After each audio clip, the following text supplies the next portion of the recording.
here's a carburetor out of a Sportsman 500. This is going to cover a lot of different makes and models. They're all fairly similar. Your carburetor might be a little bit different, but the general principle of it is going to be the same across the board.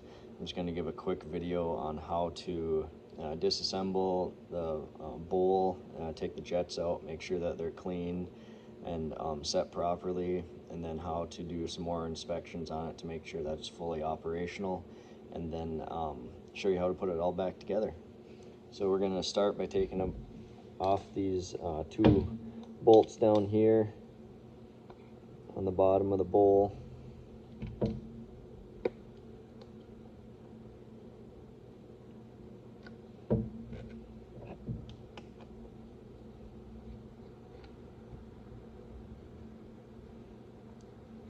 Once we get those off,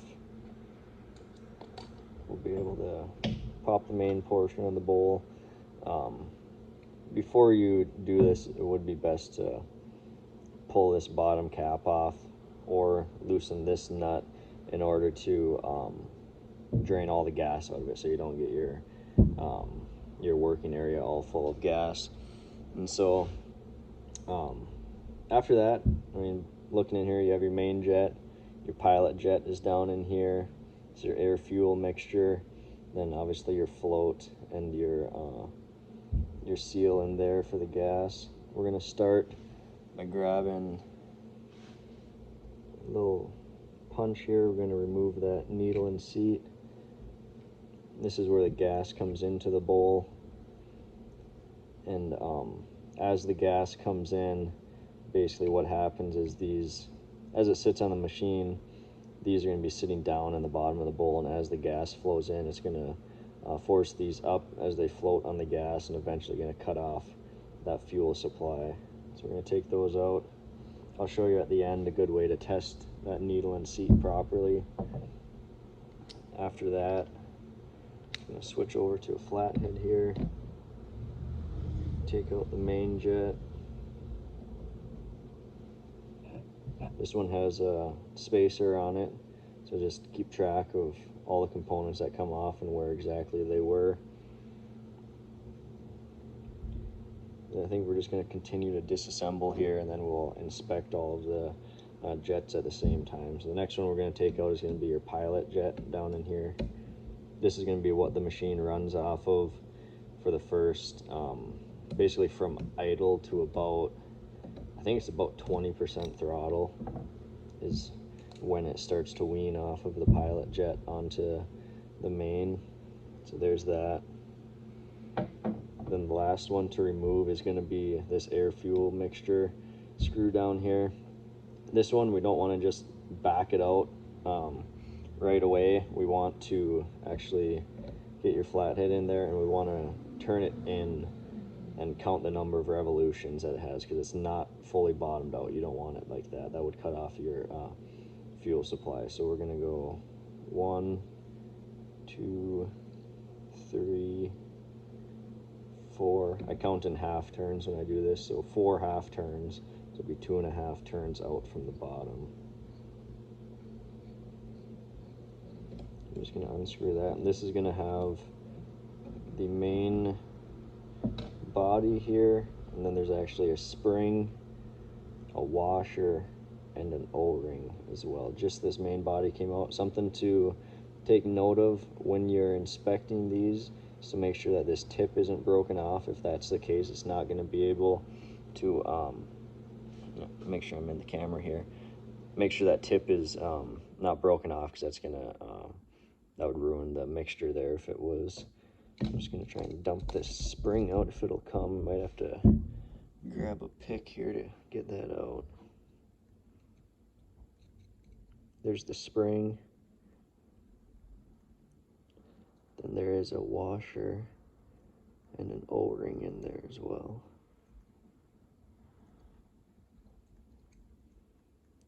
Sometimes these can be a little bit stuck in there depending on how long it's been since you've had the carb apart. You might have to kind of work at them a little bit to get them out. There we go.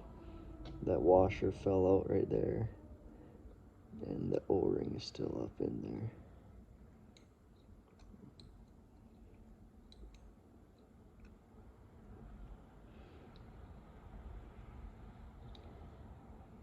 And there we go, we got this O-ring right here. So there's that. And these, obviously inspect this O-ring, make sure that it's not cracked or broken or anything like that. It has to be making a good seal. That one's still in good shape. Then spring, make sure that's intact, and then your washer as well. And so that's the main portion, all disassembled. You can take off this top cap here. There's a diaphragm in there that it's basically a vacuum operated diaphragm. You can take it off if you want to and do a visual inspection on it. The way I normally inspect them is you can take your air nozzle from your air compressor and you can shoot a little bit of air inside this little slot right here, and it will pick up this main body in here. And so by shooting air in there, that should pick up. If it doesn't, then that means your diaphragm is tore. And a lot of times if that's the case, you're not going to have any throttle response. It's just going to bog down when the machine is running. But now that we have that all apart, we can inspect our jets here. And basically the best way to inspect them, I'm not sure if you're going to be able to see it on the camera. Probably, well, you can see a little bit on there. Let's see if I can get it to focus. There we go. You can see right through that jet, and that's what we want. If you can't see through it, you're going to want to get some air in there, get a pick in there, try and blast some carb clean through there, something to clean it up. Now this pilot jet, I don't know if we're going to be able to see through it, because that's a lot smaller hole in there. Maybe if I shine my flashlight on the other side. But even then,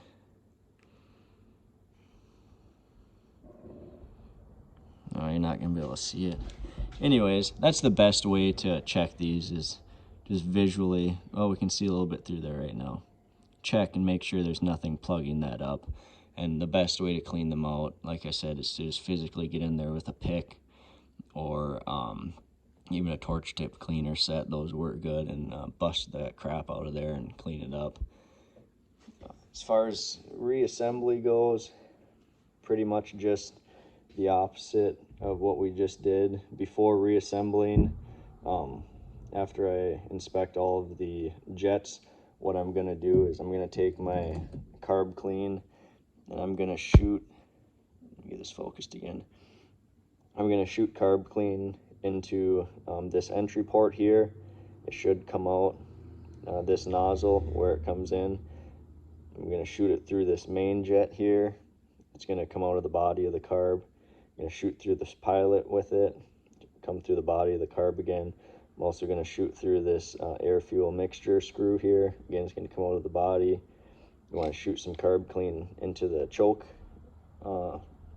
port here where the choke screws into it, the plunger set. Spray into that, make sure you're getting flow out into the body of the carb. Just make sure all of these passages are clear here. All of your breather lines, everything. Any kind of port you can see on here, hit it with that carb clean to make sure that you aren't blocked up somewhere. And so reassembly on it, it's going to be basically the opposite of taking it apart, but I'll show you that. Here we'll start with this fuel mixture screw. And there is an order that these go on there. It's going to go spring first, then it's going to go washer, and then it's going to go O-ring. So once you have all those in place, usually tip it on the side so that I don't drop anything. Get it started in there. Then you're going to want to lightly seat it with your screwdriver and then back it out the same number of rotations that it was set before. 1, 2, 3, 4, 5. And that 2.5 turns, that's a pretty common set on these. Between 2 and 2.5 is where you're going to see the majority of them. We're going to drop this pilot jet into its spot down there.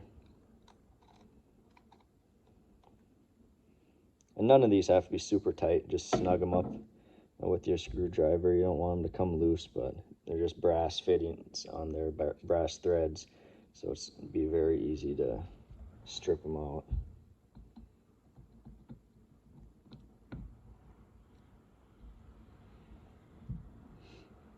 And then this needle and seat and your float, I'm just going to set that down in there. Something to look for on these, if I can get this to focus, you're going to want to inspect the rubber on the end of that needle. Make sure that it's still pliable, it's not all cracked and dried up. That's going to affect the sealing on it, but this one is in good shape. So we're going to go back together with it, get it in here, and get this pin started. Some of these pins can only go in from one direction. They'll have like serrations on one end of them, and so keep note of that when you're coming apart with it. And then it's just a matter of dropping this bowl back on here, and this little bracket thing for your idle cable goes on the opposite side of the cable itself.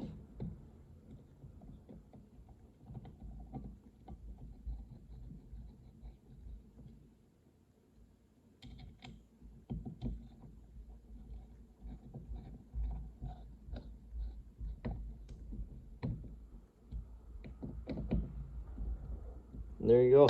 It's that simple.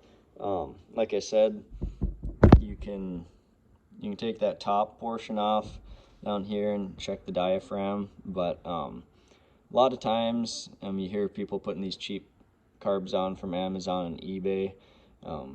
They are cheap, and if you buy a $20 carb, you're getting a $20 carb. A lot of times it's that pilot jet in there that's plugged up when you have one that doesn't start, or the sometimes the pilot jet and the main jet are plugged, but very rarely do you actually need an entirely new carburetor. I mean, if the body of it is cracked or something like that, or the bowl is cracked and it's not available, then yeah, you might be looking at one. But for the most part, when you have a non-running machine and it's not getting gas through the carb, it's just going to be a matter of a dirty jet. You don't need an entirely new carburetor most of the time. So hopefully that helps you. If you have any other projects that you're working on and you need some help getting through it, let us know, and maybe we'll have something in the shop we can show you. Take care.